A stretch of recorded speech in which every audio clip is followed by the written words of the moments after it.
But even dazzling caddy colors were too dull for the king. Elvis wanted his own paint job, a flamboyant signature statement for a guy who wasn't afraid of the garish. How about a great colored Cadillac? In high school, Elvis drove a beat-up old Lincoln. After graduation, Presley worked as a truck driver, which gave him the chance to scout out cars. A Cadillac always topped his list. He would see these nice cars passing, and that would kind of get him daydreaming, and he would start to think, man, if I ever make it, you know, I want to buy one of those. And he did. In 1955, after his first big record contract, he bought a pink one for his mother, who didn't drive. By 1956, the budding king of rock and roll wanted his own. Hound Dog, Don't Be Cruel, Love Me Tender. 1956 was a banner year for Elvis Presley. This was when it was all just getting ready to break loose. Heartbreak Hotel had been released, was doing very well. It was going to become his first gold single. And so he was really getting to that point where he was going to become an international star. In 1956, while in Houston for a concert, Elvis spotted the car he wanted, the new Biarritz model of the Cadillac Eldorado, and a convertible to boot. If you could afford it. A Cadillac convertible cost more than $7,000, 3 times the price of a convertible Chevy. A budding rock star could spend that in a heartbeat. But the Houston car salesman didn't recognize Elvis. When Presley asked to test drive the car, the salesman gave him the once-over. Seeing a kid with casual clothes and long sideburns, he told Elvis that no one test drove the caddies. When Presley plunked down $7,500 cash and demanded that the commission go to the guy outside washing Cadillacs, he got the salesman's undivided attention. And he got the car, loaded with the Continental kit, which included air conditioning, power windows, power brakes, power steering, and a top-flight radio with automatic antenna. A critical need so the king could hear all his hits.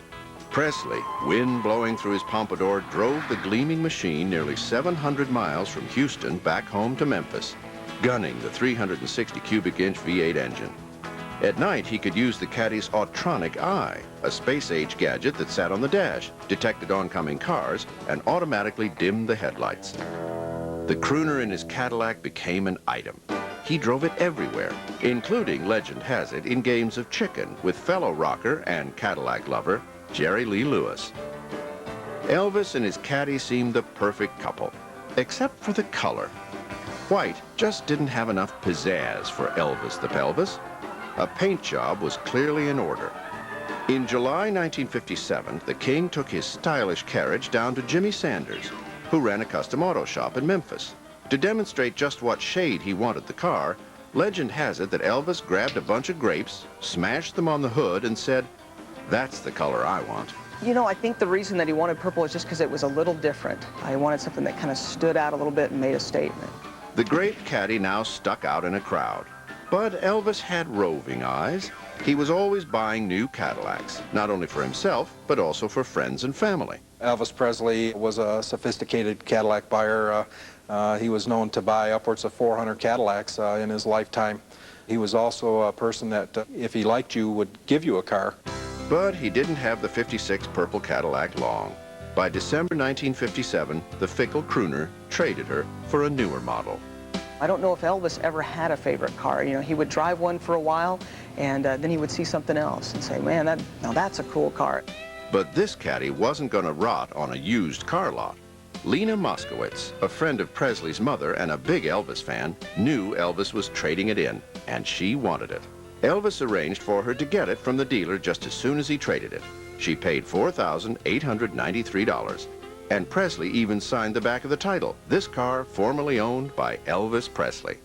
Lena brought it back to Graceland to visit with Elvis's mother. The car was often mobbed at the gate by fans that just wanted to touch it. Over time, the caddy was taken out less and less. As the owner aged, the old beauty was moved to an open field and left to rot. Like Elvis himself, the once proud vehicle languished. Its great purple coating slowly began to oxidize. Vandals took their turns as well. By 1976, the car was a mess, its interior virtually destroyed by the elements.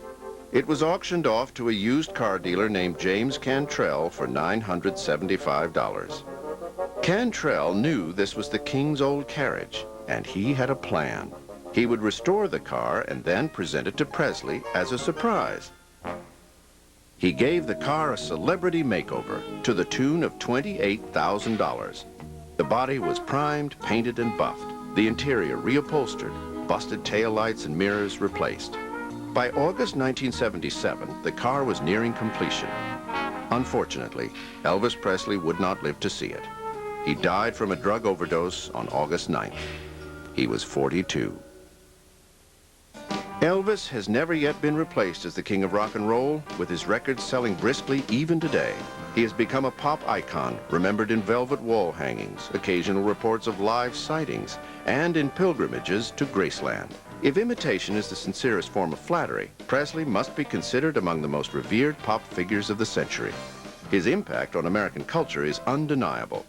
So too is